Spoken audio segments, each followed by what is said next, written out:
Hey, Loco sports fans. Welcome to the Loco Sports Lowdown Saturday night special moving day at the Heritage, the big story, of course. And we'll get into the weeds with that because both you guys were out there at Harbour Town today, and I was keeping Indeed. although I was a little tied up most of the day coaching softball, but I was able to check in on the last half hour or so of the broadcast and was keeping tabs through both you guys and the the mobile situation, the world that we live in now, where you can always know what's going on even when you don't know what's going on. So I saw what was going on. Matt Fitzpatrick still on top. Scotty Scheffler made a charge, though. He's in second place. Brian Harmon, our semi-local from Savannah, has jumped into the conversation or entered the chat, as Wes texted me earlier today. Siwoo Kim's still in it, Seb Straka, and then there are a few more guys that are kind of on the outskirts of contention, or probably still in contention, but on the outskirts as far as their chances to win this thing. But all five of those guys have a real shot, but it's Fitzpatrick's to lose, and we will get into that in some depth. We'll also talk some USCB baseball and softball. Bad news on the baseball front. How'd softball do? Softball took the series. They got the split, so they win the series over Augusta. So mission accomplished for Cody Yeski Sand Sharks. They are looking very, very good as they head into their last home series. But a 5-0 loss in game one today, and they bounced back with a 5-1 win in game two. And as you probably guessed, Madison Murphy was the catalyst.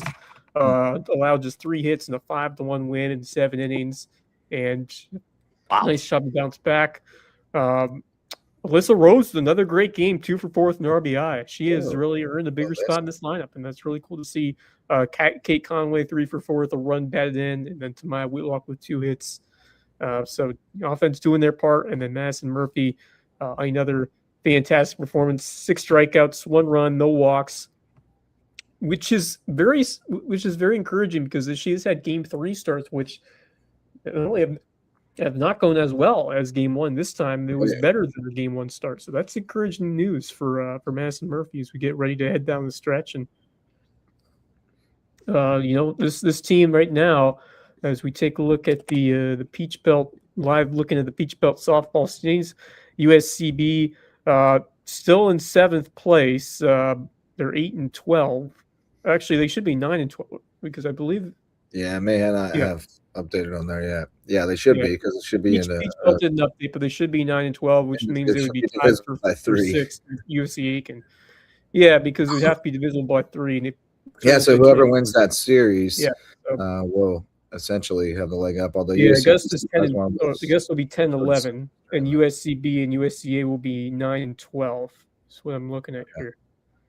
So it's right tight. Right there in that battle for 5th place. We'll dig into that a little bit deeper if Max joins us here in a little bit, or if not, we'll wait until a little bit later to dig deeper into that in case Max joins us later. Let's put it that way. But not a lot going on the high school scene today. Obviously, the tail end of spring break, so not much going. We did have a round robin, softball round robin at our place. Charleston Math and Science came down and played us and Hilton Head Prep. The Riptide took 2 dubs, and the Dolphins beat us. But it was a good day.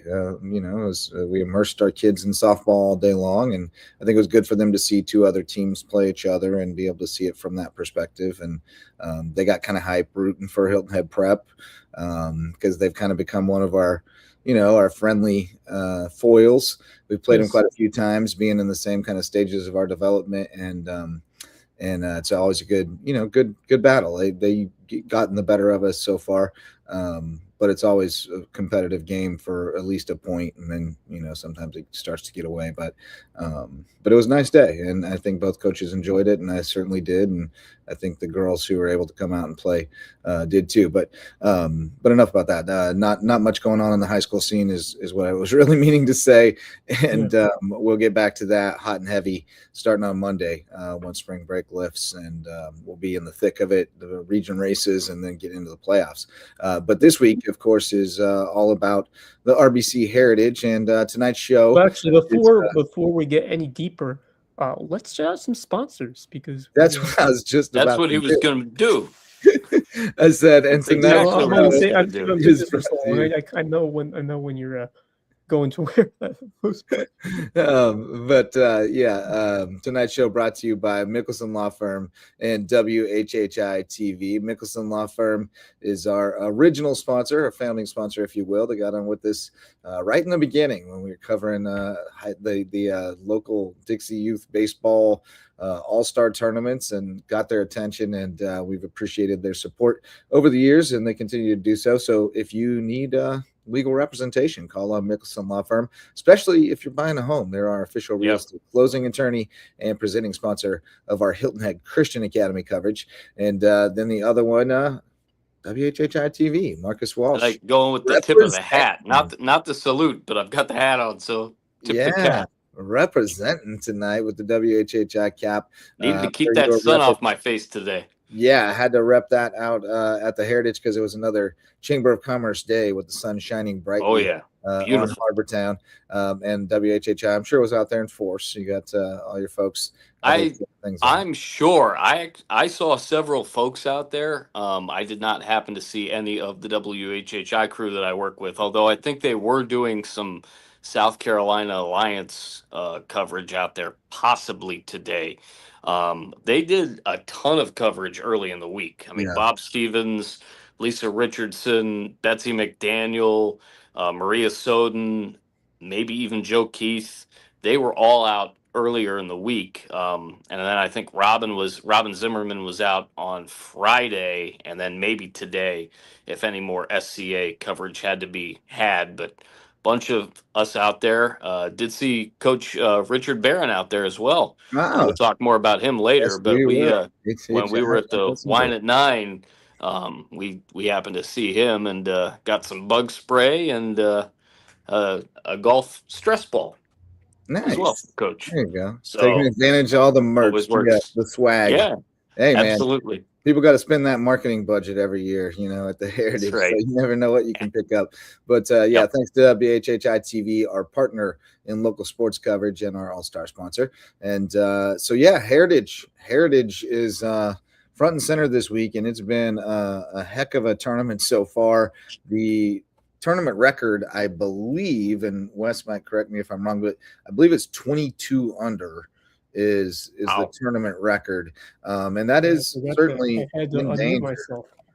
Matt Fitzpatrick, you hadn't gone on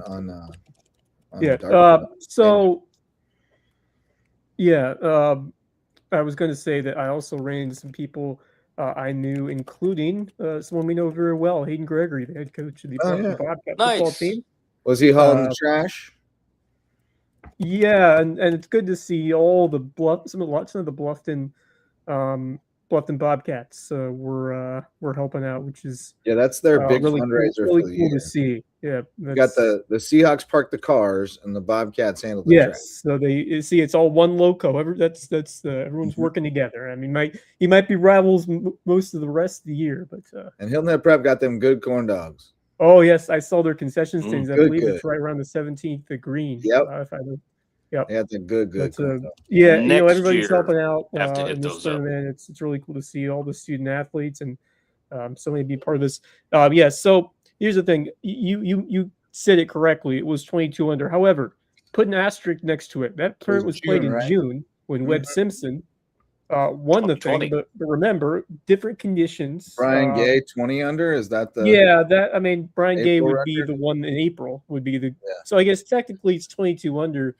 Because Webb Simpson did it, but certainly different time of the year in the summer compared to April. But I guess 22 under is technically, like I said, the 4-day, and still that could be reachable because if Matthew Fitzpatrick has another strong day, but certainly Sunday.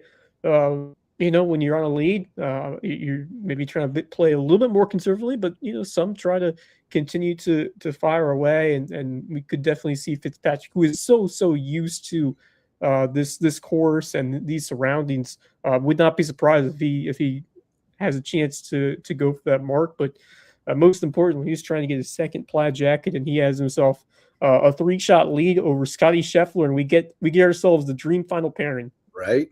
It's Patrick and Scheffler to close it out. I mean, oddly, they played the first talk about you rounds can't control together. the weather and leaderboard. I think you couldn't have asked for any more perfect weather or leaderboard for Sunday. Well, and then you got a local favorite with Brian Harmon in the next pairing, so that really works out well for you. You got Gary Woodland, who's coming around a couple groups later, and just names up and down. So yeah, it's a dream for both the Heritage and for CBS tomorrow, as far as I mean, it's you talk about postmasters. You're looking to find some.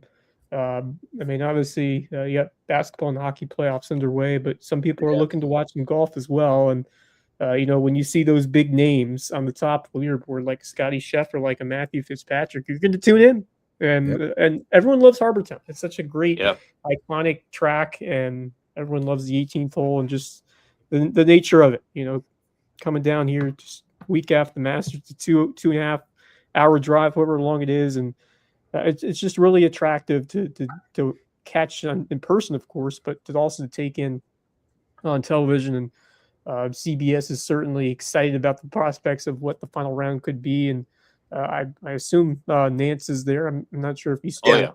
He's on the call. You wouldn't miss it. Looking forward to hearing his calls. So obviously I'll be on the course, but I'll have to catch the highlights. But he always have the passion about this tournament, and being in Harbour Town, Hilton Head, and so many others are throughout the television, the media landscape, and just the fans. The fans are the biggest part of it, because they were tremendous. Certainly, a little bit more of a rowdier crowd on Saturday, right? You kind of that's kind of the theme. That's when you get like some cutoffs and like jeans and stuff. It's the casuals come out. It's funny that you mentioned Jim Nance with everything, and we all know, Wes and JJ, that he has cut his schedule back really considerably, because he does not do college basketball anymore. Right. He is all locked in on the NFL and golf, and he plans to do it for I don't know how many more years, but he wants to call 50 Masters. So that'll be really interesting to see if he can get to that level. I was talking what's he at now? He's got to be into the 30s for sure. I don't know exactly where he's at, but he's got to be 3 decades, a good solid 3 decades in. Still sharp, he's tremendous. He's still only 66, so probably a good 10-15 years left. I would think if he keeps it up. He's really sharp with I mean, he knows the history of this tournament so well. He pulled out Boo Weekly today and was talking about the second year when Boo chipped in on 17 and 18, and that Matt Fitzpatrick, young Matt Fitzpatrick, was a spectator at that tournament, and Boo Weekly gave him a golf ball. Wow, that's awesome. Made his life. That is very cool. You have to remember too that it goes all the way back to when he played golf at Houston. Right. And who were his roommates? One Nick Faldo and one Fred Couples. Yep. That's pretty awesome. What a threesome right there between those. No kidding. It's phenomenal. And we were talking to a friend of Sam's dad's and stepmom's today when we were at 8 for those 9 pairings, back to back to back to back, consecutively. And this guy, whom I met for the first time today, actually went to college with Dottie Pepper. And he was telling us some stories about DP. And obviously, if you've watched golf, you know just how great Dottie Pepper is at analyzing things, and certainly calling shots from the course and interviewing players. She's been doing it for probably as long as Jim Nance has been doing it, if I had to guess. She's been doing she always gets some love from the crowd as well. She's phenomenal as well, and shout out to the entire Heritage sentence. Then, so this guy that I met for the first time today was telling me about Dottie Pepper because he knew Dottie Pepper in college. That's the most Heritage sentence ever. That's right. You never know the stories you're going to hear. You never know who you're going to run into. I ran into a very close friend of mine that I think the last time I saw her was before COVID.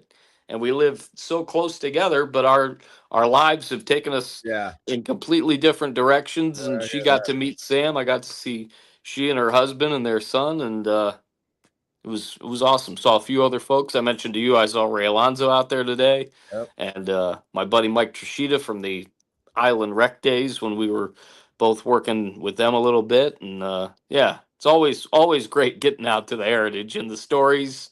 Yeah, I need a Rolodex of stories. Yes, of endless things I amount can of jot stories. down. I Sure. should have kept track of them all these years, and I could have written a book on that. But yeah, do. Yeah, we're coming up on what 60 years, and very This soon is 60 years 58. there. Yeah, yep. So we're getting close. Shoot, this is, gosh, I've been here for like 22 now. I think like crazy number. I mean, I've been a part of it since as a spectator since Leonard in 05, and so your first one as well? No, Leonard was the defending champ when so the year after. Yeah, so Aaron Baddeley was my first. Okay, yep, Baddeley, yep, remember him, yep. Yeah, so tremendous. Yeah, and once again, this is my 8th. About those names, I mean, when they won it, I mean, I don't think most golf fans wouldn't recognize the name Peter Leonard or Aaron Baddeley. Just everyone knows who Scotty Scheffler, Matthew Fitzpatrick, and Justin Thomas are. Right. Speaking of Justin Thomas, it has been one forgettable weekend for him. Yeah, no kidding. Didn't see it coming. No, did not see it coming either. Yeah, I didn't either. What's he? These Penguins are wearing the most ugliest mustard yellow jerseys. I don't know. The Flyers are iconic, but these Penguins jerseys they look like Crayola mustard colors. Ooh. Yeah, that's not. Oh man, Mizzou had a baby poop yellow brown colored jersey one time. It was just awful. Yeah. And we never won in them either. They were like jinxed, and Quinn Snyder would roll them out over and over again. It was so bad. A lot of people don't like the Pittsburgh Steelers throwbacks or the Green Bay Packers that I was just about to say. Either. They remind me. They're both awful. Yeah, I don't care for either. Yeah. But anyway, back to the Heritage, and it was a roller coaster of a moving day. I mean, you started out with really Fitzpatrick and Hovland clearly at the top, and everybody else chasing. Hovland fell off quickly. Fitzpatrick kind of did as well. And then Scheffler made his move, and he caught up to everyone else. And then Brian Harmon came out of nowhere and shot like an 863 and had his spot in the lead for a short while. And he had a solo lead at one point. Just a lot of twists and turns. How about Brian Harmon with the performance that he had today? And best round he has ever had, from what I have heard, a 63, 8 under par. Right. And good to see from a guy that you have covered since the Players Am. And I got to know him when he was still in high school. Wild man back in the day. The big story that my boss Jeff Kidd wrote about ahead of the Players Am, because one of the really cool things, I love to reminisce about the Players Am.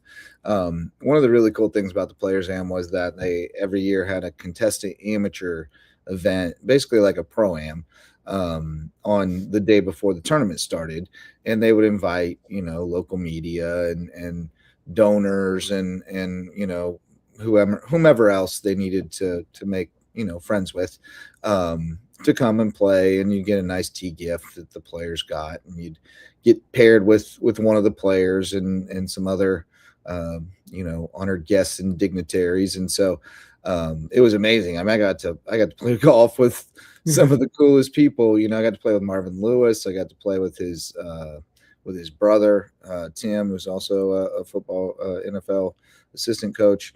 I got to play with Drew Weaver, who played at Virginia Tech and professionally. Jonathan Moore, who went on to win the tournament that year. Just all kind of cool people. But that year, Jeff Kidd had played with Brian in the and they usually tried to pair the Packets representative. They took good care of us because we wrote a lot about Heritage and all the golf. We covered the heck out of golf. And I made sure that we got involved in that stuff, and we always got one of the cream of the crop pairings. So he got to play with Harmon that year, and he got to hear this wild 18-year-old just spinning yarns, talking about wrestling alligators and stuff, and wrote a hilarious column about him. And I mean, Harmon's every bit of that. I remember that story. Something about he has a story he tells about him and his buddies catching an alligator, and crazy. He did crazy stuff when he was young. He was a wild man. But I've loved to watch the arc of his career and watch him mature. He kind of went through it for a while when he first got out there. Didn't have a lot of success right away, and then kind of had to go down on the mini tours and stuff and work his way back up. But he's had a great career, and I enjoy him. He's a little dude. Got to root for the little dudes, right? Of course, yes. Always. And I'd love for him to win this tournament. I'm not sure he's going to do that because he's got a lot of work to do, and I'm not sure Matt Fitzpatrick is really letting up. Fitzpatrick had some trouble early today, and let the field come back to him a little bit, but then he really righted the ship and got it going down the stretch and stretched that lead back out to 3 shots. So what do you think, Wes? What did you see from Fitz today? Well, I followed him right as he started making that run in the back 9, and it actually started when I picked him up on 12. He made a nice birdie putt and then carried over another miraculous shot on 4. Not as miraculous maybe as the crazy bounce that he got yesterday, but still a very nice chip in on 14 just off the green. Man, as he got a touch for some magic on that hole. And then he did it again on 15. He was aggressive. He was able to land on a spot in the fairway about 30 feet away, shipped it in for eagle. And that place went absolutely nuts. I mean, just you hear the roars reverberate on a hole like 15. Lots of spectators, a big stands over there, and absolutely just a masterclass in his short game on that 2-hole stretch. And really, we've seen it throughout the weekend, but he has had his big-time flashes, and I kind of felt like that could be the shot that potentially could decide this tournament when all is said and done. However, he had a couple of chances on the final 3 holes, obviously tough holes to make birdies on, but give credit to Scotty Scheffler for not just how he started, but how he finished. 64, and he made 2 birdies on the last 3 holes, 16, 18. And I was, out elsewhere watching some other guys come through, and I just kept seeing, Scheffler, he's continuing to make his move, and just as I thought, 5 birdies in the first 6 holes today. Yeah, he started off really hot. Had that one blemish on 7, but after that, just really consistent, solid golf. And it's reminiscent of his Masters last week, where he came from behind and nearly come back and win. Has that same opportunity here, which he was like a stroke. He lost only by a stroke to Rory last week, and he would have. I believe that would have been the biggest Masters comeback in history. I think that's what they said. But either way, Scotty's a chance to pull off another opportunity to pull off a comeback. And, either way, if Scotty or Fitzpatrick wins, another great, repeat champion. Now, do not count out Brian Harmon. Also, don't count out the name. I was going to say Siwoo had another really underrated day. That 13th hole, he hit his tee shot all the way to the bunker. It's like a long. I'm trying to look at the distance right here. He drove it all the way to the sand. Actually, which hole? I'll give you one second.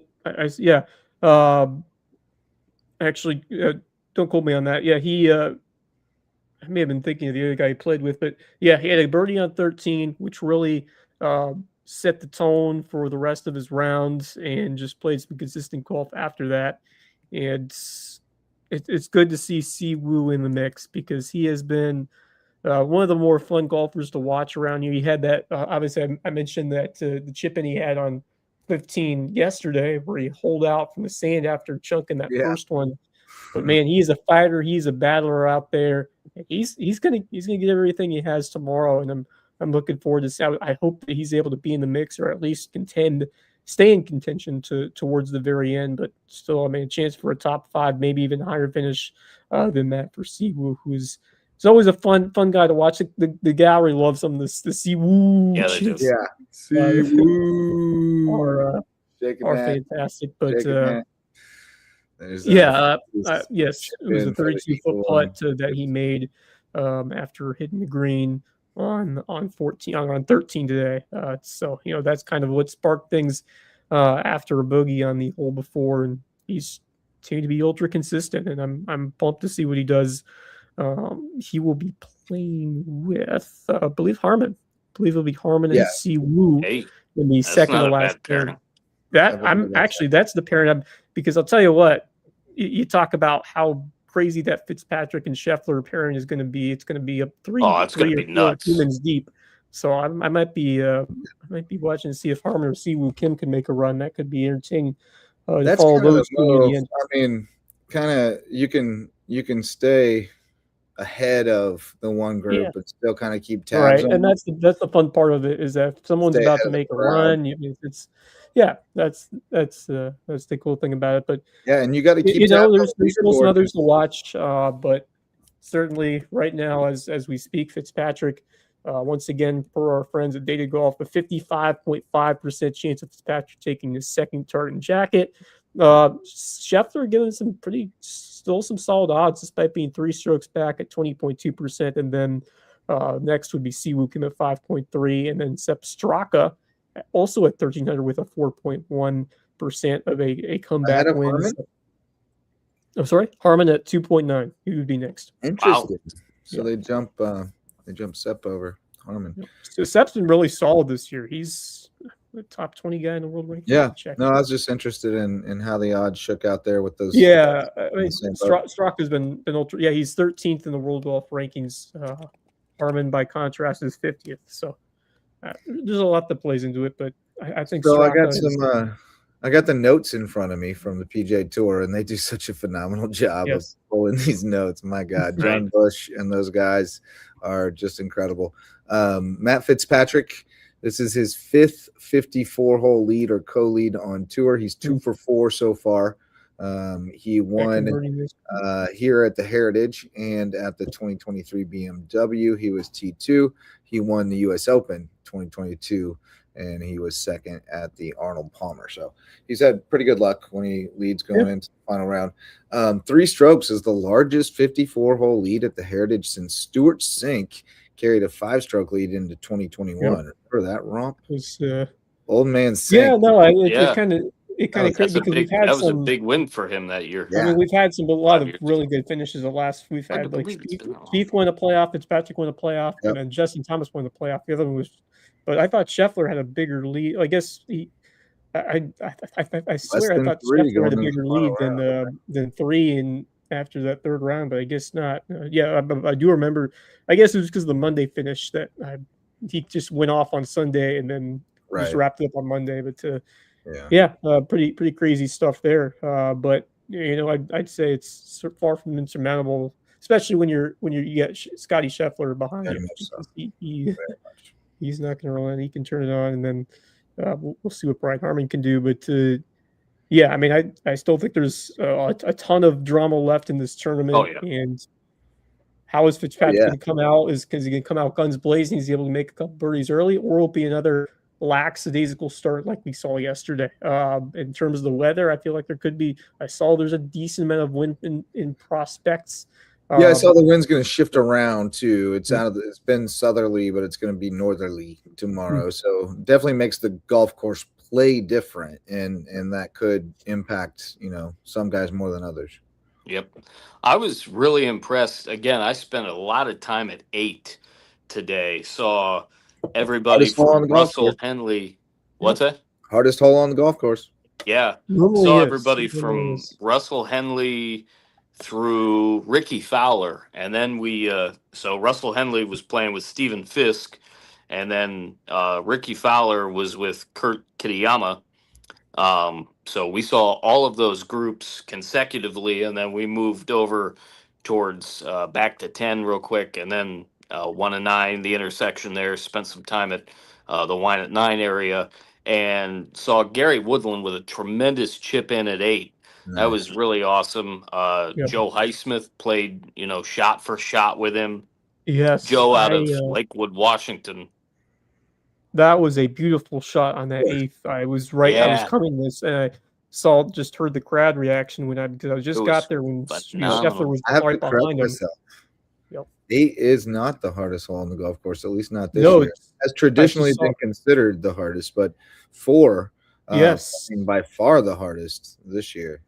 Just 30 birdies on the 4th hole, an average of 3.13. So just it's over par, an over par average of just over 0.13. So it's been taking more than it's been giving, and only 30 birdies, as I said. It's all the par 3s playing above par, every single one of them. Yeah, and that's normally what you see.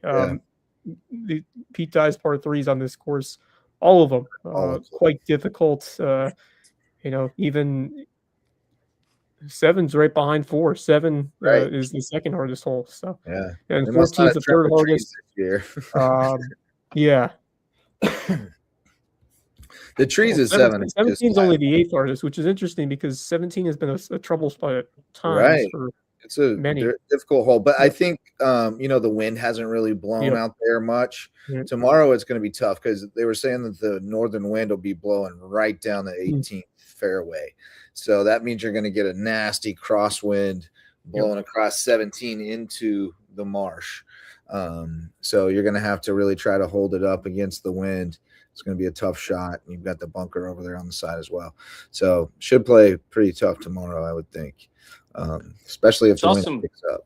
Saw some good putting as well, more on the TV scoreboard feed from Xander Schauffele. Because, again, we spent a little bit of time when we first got there by one of the scoreboards. And then when we were at the Wine at 9, we were 1 and 9 and 10 are in play there towards the end of the 4 hours that we were there today. Got to see some action there, but Xander always brings it. He's one of those guys that is in contention many more times than not. Various rounds of these tournaments, he's one of the really good guys on tour, and this tournament never disappoints. It doesn't. It's like so many things, especially in this area that we allude to. And it's great for everybody involved, players, spectators, the top down do a tremendous job of making this tournament what it is. Speaking of some stuff, did you what was your favorite part of being there? Like, obviously you've been at this tournament a while, several years in the past, but how much fun was it being out there for the first time? And any other memorable moments or experiences that you had? Obviously, I think you were there at 8 when I was there watching Scheffler for a second, but that's in the midst of everything was when Scotty was there, and so we got there a little bit beforehand and then stayed for several groupings after. For me, just in general, seeing everybody there at 8, getting things going with the crowd, obviously, as Scotty came through. And then just the entire environment. Like I said earlier, I saw a bunch of people that I have not seen in a while, that I know, hearing some great stories. And that's the one thing about this tournament that is amazing, that really gives off what this low country area, and especially Hilton Head Island, have to offer. I mean, it's part golf tournament, but it's a social engagement. It's an area where a lot of businesses have, meetings and whatnot. So I take certainly all of that into consideration. Obviously, too, with what I used to do for WHHI exclusively at the tournament, checking the bus DVDs, the people that you meet, the deals that get done. Is your voice still on the the ads on the buses? Oh, yeah, did you hear? That is a good question. We actually didn't take the normal shuttles in. Oh, We Oh, so decided to you were drive like in, on the so we were stand. on one of the white kind of vans, and then we took Oh, cool. one of the red Sea Pines trolleys back. So I couldn't tell you this year. I did stop by and see the Forsyth Jewelers folks for a brief few minutes, but and I couldn't tell they you didn't because we treat you didn't like a take those celebrity? shuttles with Kelly Tours. The one guy that we talked to, I think his wife ended up coming back, and I had seen her and worked with her and whatnot. But we checked out a little bit of jewelry as well, just to kind of Nice. get a glimpse and some ideas of You things. But got another ring to buy, don't you? that's right. That's Bought the right. I one, do. but now you're on the hook for the other. Yeah. So just the entire event is special and phenomenal, and again to It have is. those relationships. And I talked to Jess, as I said yesterday. I talked to her and I was just like, if you guys need an extra set of hands or whatnot, I'd love to get out there and actually Yeah. work again Yeah. out there. It's been a while. It's It's been a good while. Great it's course. just, we Really kind of is. hit on it there, but it's just such a good celebration of community. I mean, it really is. It's our carnival, or Mardi Gras or whatever. Heritage Exactly. is our event, and for better or worse, and it's the event that made this place Yes. what it is. Like most of us would Yeah. not know about this place without it, because it was integral to the growth of the entire I island. mean, it was everything to it. It was the catalyst, and Yeah. the value of the TV broadcasts is just innumerable. And it just obviously, I remember how close it was to this. I don't know, potentially losing it, because there was one point where it was in the car, like it was in serious jeopardy. Scary. Yep. It was really worrisome, and now here we are. So, phenomenal. Sam made a really good point. Sorry to cut you off there, but she made a really good point too.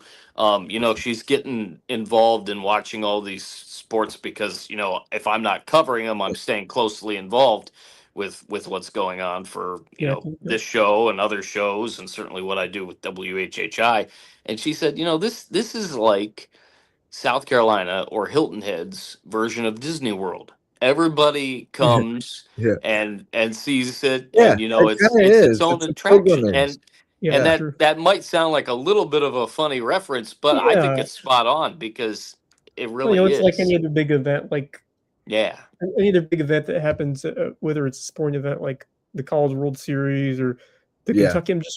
Kentucky Derby. I'm just like trying to think of I was thinking iconic of the events. Kentucky Derby earlier when you were talking about Yeah, the it is changes in the very lead. reminiscent because it's a Yeah, I very mean, Pebble Beach is another Yes. one that I think television coverage does it so much good. for sure. And Hilton Head is one of those places that, man, it presents really well on television. I didn't know anything about Hilton Head really when I applied for a job here at the Island Packet, except that I was like, oh yeah, they got a golf tournament there. Like I know that place from the golf tournament. That place is beautiful. But like, And, they'll show all the views of the Cowboy Sound and boats and everything throughout. Oh man, it looks so good on TV, man. It just but it's true to what it is too. Like that's truly what it is. Like it is. Yep. It is a one of a kind event. It is an incredible one of a kind place, and all we got to do to be able to be a part of it is just deal with the damn sand gnats. That's all we got to do. Yeah. It's a pretty good trade. Like they suck, they really do, but it's worth it. I didn't get eaten once today. Well, I think they spray that place heavily, but yeah, they do a good job of that. The one thing for me is just making sure to put the sunblock on, because when you're walking, thankfully there's some cloud cover today, but Friday was rough. Just I'm because glad today. Yeah. We were out there. It was humid today, but you're right. Earlier on, the sun. There was some cloud cover today. There was some cloud cover. There was still enough sun though to get a little. It was vitamin D on. It was all sun in Hardyville, baby. No, there you go. No Yeah, regrets. it's going to be cloudy again tomorrow. So, and Not even one letter. high 79, 80 degree I high. was just So, gonna say that. but, Not even one letter. It's not even one letter. Rugrats. That's great. That's a great movie, by the way. It is. For the Millers, underrated. I top actually 10 went all-time comedy for real. when that movie came out. I went to it with my mom, and I got to tell you, I don't think I've ever laughed that hard in a movie theater before. I mean, it's a hysterical movie. It really is. And then I made my dad and my brother watch it, and they were both like, "This is so stupid." I love a good comedy This is movie. so good. I love a good comedy movie. So, too. Have you seen that one, Wes? We're the Millers? No, I was just saying, I love a good comedy movie sometimes. Well, you should check that one out because It's phenomenal. It's funny. Yeah. And then you'll understand why when I pulled my shirt down and I said no regrets, I said not even one letter. Yeah, you'll get it if you watch the kind of, but maybe. No, if you watch the movie, you'll get it. Yeah. Okay. All right. So yeah, I don't understand. But no, shifting gears real quick. USCB. Poor Max was on the call of another tough one at the Shark Park. Lander those as well. 17-3. Say some prayers for his sanity. Yeah, and they got but I'll tell you what, this was a tie game after 5 innings. It was completely different kind of script. And then I believe they get 11 in the 7th, I think is what happened. Oh. Yeah. Let me see. Yeah, that's what had happened. That sure is what had happened. They hung tough through 5. So this time it was the bullpen. They gave up because I'll tell you what, Navarro 1 earned run through 5. That's pretty good. Solid. Very solid. That's good enough. Bullpen gave up a lot more. Not so much. But Sandtrack softball, they lost the first one 5-0. They did. Then they came back and won the second one 5-1. Another great outing from Murphy, and they win the series as I mentioned earlier, and just a nice bounce back both by Murphy. She was excellent in game 1 as well, but another continued good performance from her, and then the bounce back effort at the plate in that final game. And good on the Sandtrack team for taking a tough series on the road. That is something that has been rare in Peach Belt play for this team, and it's just really encouraging from Kodieski and the squad for what they're able to do this weekend. And 5-0 lead early. Alyssa Rose, as I mentioned earlier, another great game for her, 2 for 4 with an RBI, and also had a home run in that first game of the series. And what a spark that she has been. And Kate Conway has herself one amazing year. Just her ability to get on base. Steals in game 2. Yes. Conway batting, well, I think she was at 500 one point. She's only at 484, so still a tremendous year, no doubt about that. But it's been cool to see. Yeah, and the aggressiveness and the base running, when this team has been able to run well and get some steals, it's been very, very important, especially, Catherine Conway, perfect 33 for 33 coming into today. So actually, this includes today's game. So now 33 for 33 in steal attempts. That's very important to have a competent and effective base stealer as she is, and also some good work as well this season from Tamaya Whitlock, as you would expect. We had another good game today. She went 1 for 6 the last 2 games against Middle Georgia, and then 2 for 8 the first 2 games of this series. So then the 3 for 4 today got her back up close to 500. Crazy. Yeah. 484 with the 546 on base, and just add to that steals record, which Whitlock and Simmons both would have been the career or single season steal leader after this season if it wasn't for Conway. So yeah, that team looking good and closing in. Let's see here. I have the standings. They're there's 6 games left in the conference season. So they're still a game behind Augusta and tied with Aiken. And they have Georgia Southwestern up next at Shark Park this coming weekend. Yeah. That Georgia Southwestern 4-17 last in the Yep. conference, so it's a good opportunity. Gotta get at least 2, but yeah, all 3 yeah. though. Right now, whoa. And then you got Yeah, Aiken. I was looking at right now. They still haven't updated the Yeah, standings. So it's weird too because the score is in there, but it's not shown in the standings. normally they do a good job of that. I guess somehow it didn't. Yeah, come something through. must. If a box isn't clicked right as a conference game, it won't But filter. if they can, I think they have a good shot potentially if they can win the series. It would be cool to be able to clinch that playoff berth in the conference tournament berth before the last weekend. So that would be nice, and maybe they'll have a chance to do that. But it's cool to see this Sanchak team really stepping up this back half of the conference season after a couple of just tough losses early. Everyone's stepped up. Pitching's been great, not just obviously. It wasn't a terrible day for Brundage or Kylie. I'm not sure. I'll have to look and see how those games went. It was 5-0. I was just gonna say that while you're looking at that, the schedule is super advantageous for USCB. Yeah, well, they had front loaded tough games. Yeah, they have Georgia Southwestern, who's, as you said, last, and they have Aiken, who's tied with them for 6. So they platooned 3 pitchers in the first game: Kylie Fisher, Emily Morgan, Cassie Brundage. The 4 runs were on Fisher. Morgan and Brundage pitched well, but a tough start for Kylie Fisher. Of course, young player. Learning experience for her. Still just a freshman, but just good to see her get some time in the rotation as such. But yeah, I mean, certainly they'll tinker with that. The 2A, 2B, 2C kind of thing is that what they're having now. Obviously, you have your number 1 full-fledged Murphy, but trying to kind of work your way through the second game with the other pitchers you have. And I think it's starting to get better. I think Brundage once again, good outing. I think they've realized that she's more of a good short reliever than a starter who goes deep. Because another, she gave you a very solid 1 in the third. The strikeout was walk. Come in and give you a change of pace for a couple innings, and it seems to be pretty effective. So I mean, you got to keep working and figuring out what works and what doesn't, and you may see any of these teams again in the postseason too. So, seeing which pitchers match up well against which lineups is valuable. But no, USCB's got last place, and then Aiken, who's tied with them.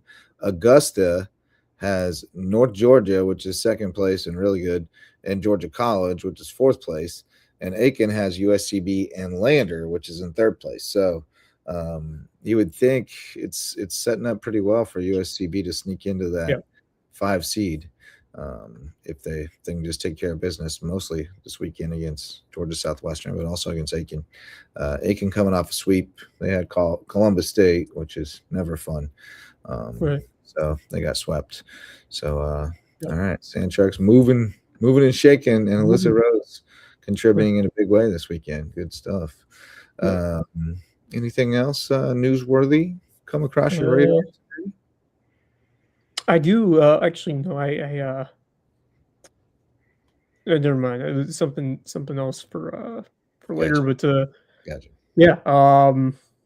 Like I said, slow high school week because of the end of spring break, which is wrapping up, and then moving on to a big next week. A lot to talk about. I'm looking forward to follow a couple of matches, especially the last couple of series in baseball, and then afterwards, looking ahead to a good series in baseball, not just high school league, but Skiza with the second game of the JP2 Chris Gabby series. But lots to look forward to.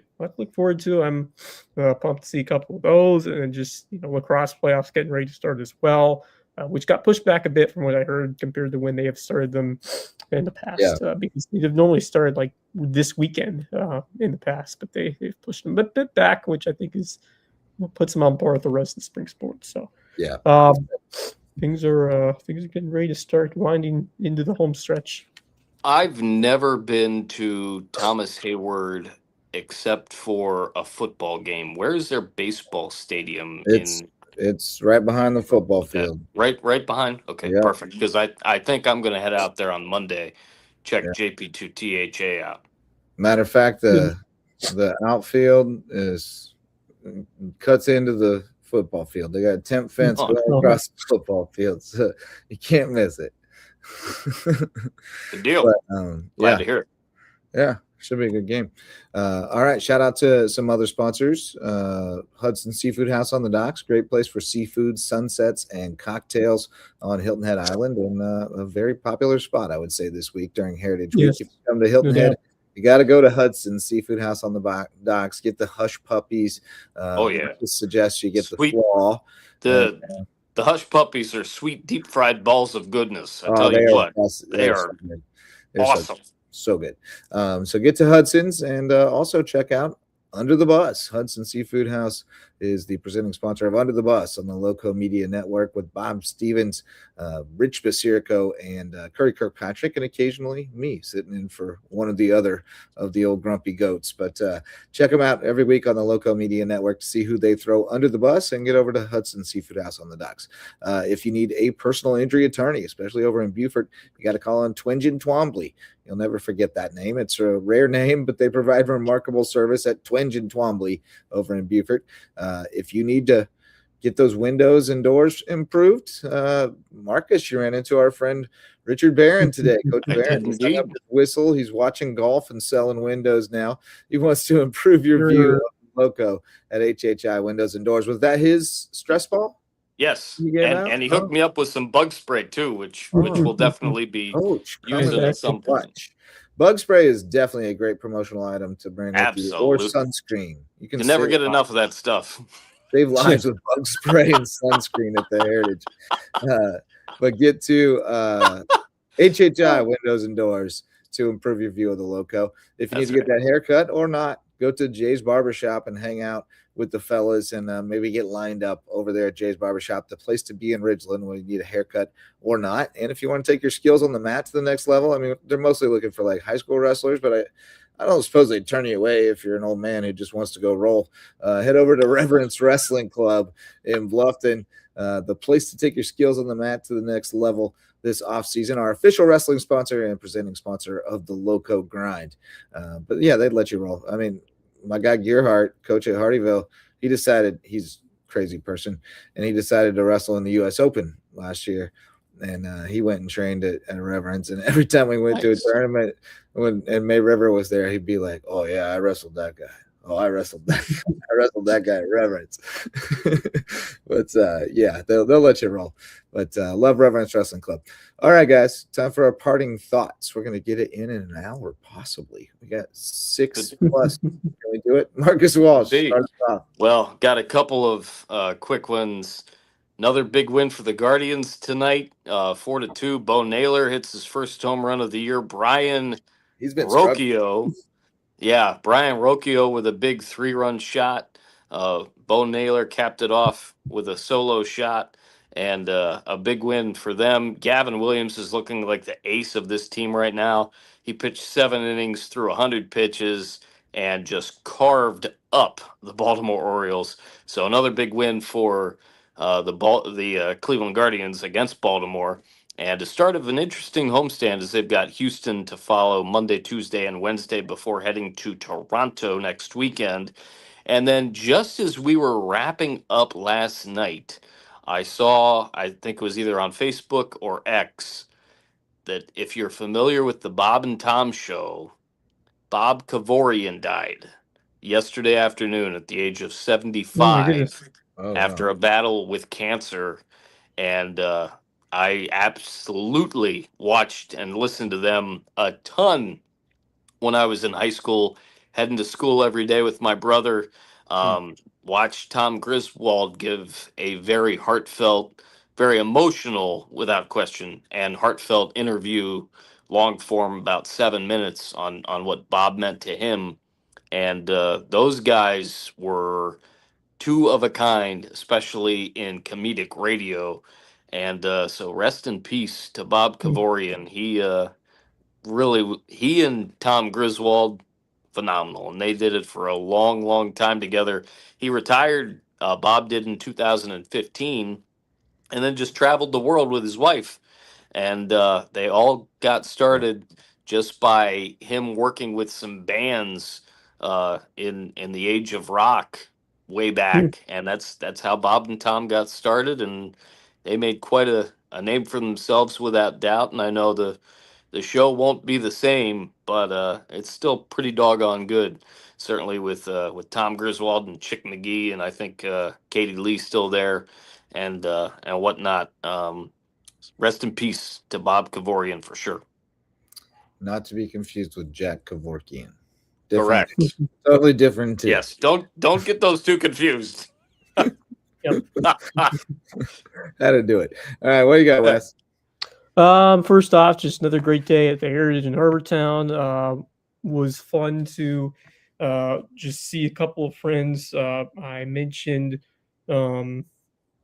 Hayden Gregory, but also before the round, got to see good friends at BCTV who have done such a my we did the what you call the Dixie World Series a couple of years ago. Indeed, we continued to work with them. Yeah. And they were at Media Day. Matt Golden. Well. Matt Golden was out there. Chloe G as well. Were there. Yeah. The crew. Yep. Yep. Good guys. Good guys. Always fun to see them. And they do a good job. They've done a good job and too. So good stuff over there. And then just it was fun to just wrap around and catch a couple of different pairings and groups, and just fun down the stretch to see Fitzpatrick, what he was able to do, and then a couple other highlights before him, including some really nice shots from Gary Woodland, among others. It's just the quality of this tournament continues to rise, and you can tell it's a signature event because these players just they've continued to reach greater heights out there just with their skill, and it's just. Like I said before, it's been really fun to see the evolution of this tournament get to where it is. Should be, it's a 3-shot lead with Scotty Scheffler behind you. I kind of feel like he's going to have some say in it, that he's going to find a way to make this interesting down the stretch. Fitzpatrick certainly has the ability to run away with it, but he's going to have to do his share of work early to hold him off. And it's always fun to have those two guys battling each other, not just on a leaderboard, but in the same group. I think that's another big element to it, is not just the fact that they're going against each other, but they're playing together. So there's more gamesmanship added on when that happens. Yeah, so no doubt. The two guys that obviously were also paired together in rounds 1 and 2. So the third round of 4 that they will be playing together, which will make it a little interesting. I'm excited to see how that will go as the day goes along. I'm not sure if you heard of something that happened today, which was pretty scary at a college football spring game, more specifically at Virginia Tech. There was a very scary incident regarding a skydiver that I guess was parachuted in at some point in the game. He got stuck on the top of the scoreboard, and they had to rescue him. Nearly suffered serious injury. Somehow, just something went wrong. He ended up crashing into the top of the big scoreboard that they had at Virginia Tech, and they had delayed the game. But that's just a very scary sight to see. And there's a lot that goes into preparation, and for a parachuter, certainly someone who's been experienced to do those kinds of things. But he was suspended against the video board. He hit the scoreboard, and he was right against it, and just as we see it live here from. So were they supposed to be doing this? Like I'm this not was. Sure. It seems like I'm not this sure it is was intended. Yeah, I mean, it that seems like Yeah. shoot. That- It seems like that was that was really for, yeah. oh gosh, for the national anthem. Like they were flying the flag over the stadium. How frightening is that? Oh my gosh. That's insane. Well, now look at the video where it's all janky. Oh Hmm. no, that thing's gonna cost bajillions of dollars to fix. Oh my. But the guy was Nice. okay. Well, Was the guy okay? let's see here. Reading more of this. Yeah, he was safely secured and is currently stable. Let's, All right. yeah, good to hear. Good to hear. So, yeah, it's currently stable. Primary focus remains on their well-being, as tweeted out today by Virginia Tech Athletics. Rough start for James Franklin. Extending our superior appreciation to their first responders, vet staff, medical personnel for their swift, coordinated, and professional abilities there to get that to perform the rescue. So I'm glad that he's okay. Whoever the skydiver is, he or she, and wish them all the best. But scary stuff for sure when something like that happens. That's with nuts. all the crazy and exciting pregame stuff. Maybe we don't need to like have people risk their lives for the display of a flag, like especially at the spring game. Yeah. Okay. Yeah. Yeah. Maybe not. I mean, it's not quite as bad as making the kid get up on the scaffolding to film in the lightning storm like our boy, or windstorm like our boy Brian Kelly, but it's still pretty just unnecessary, unforced error. Let's call it that. Right. You got anything else, Wes? You good? Yeah, that's all right, cool. Well, I just came across this. It was a little upsetting because he's got Lowco ties and a South Carolina Gamecock great, but I don't know if you guys saw that Alshon Jeffrey was arrested and charged with felony insurance fraud in South Carolina. He's accused of being in an automobile accident on September 21st when his insurance had lapsed, then buying a new policy on September 24th and making a claim that the accident happened on September 28th. He denies it. He says that it's unfounded and it's a misunderstanding and nothing more. But if convicted, it does carry up to 5 years in prison. Yeah, that's so pretty serious charge. No kidding. And you would think that they would have to have pretty significant evidence to have charged him with this, that the accident didn't happen when he says it does. So we'll see. Could be a bad deal for Jeffrey, who great South Carolina receiver, went on to play with the Bears and the Eagles in the NFL, Super Bowl champ with Philly, and before that, though, Calhoun County, little bitty Calhoun County, Alshon Jeffrey. Okay. Yeah, big timer in a really small place, St. Matthews, South Carolina. So hopefully that's resolved, for Mr. Jeffrey. But bad news. Yeah. Don't do fraud, people. Don't do insurance. Don't. Yeah. Just don't. don't. Hope he didn't. Hope it was, as he says, just a big misunderstanding. Yes, you hope so. I just remember his career both at South Carolina and then, especially in Chicago, in the NFL, where he had a couple of very, very good years for the Bears. So, scary. I mean, the thing you don't want to hear about a player like that. And, those things are definitely serious. All right, final thoughts. Does Matt Fitzpatrick hang on? Scotty Scheffler come back, or is it somebody else who gets in the tartan jacket tomorrow? What do you got? Go ahead, Wes. It's a tough call because we've seen Scheffler do it before, and he certainly has the ability to. But I just think that Fitzpatrick, and the way he knows this course and the way he's able to make the most of it, I just think when you look at that advantage and the fact that he was able to bounce back and get a couple of big-time results late in that round, I don't think he starts that badly for the second time. I think he's able to at least stay the course and avoid those mistakes. Certainly I think Scheffler will put up a good number, and you see, he's up by 3. So if Scheffler if Scheffler goes 6 under, which is certainly something that could happen, all you need is a 4 under, which is still certainly a tough Very doable. task to do. Yeah, but very doable.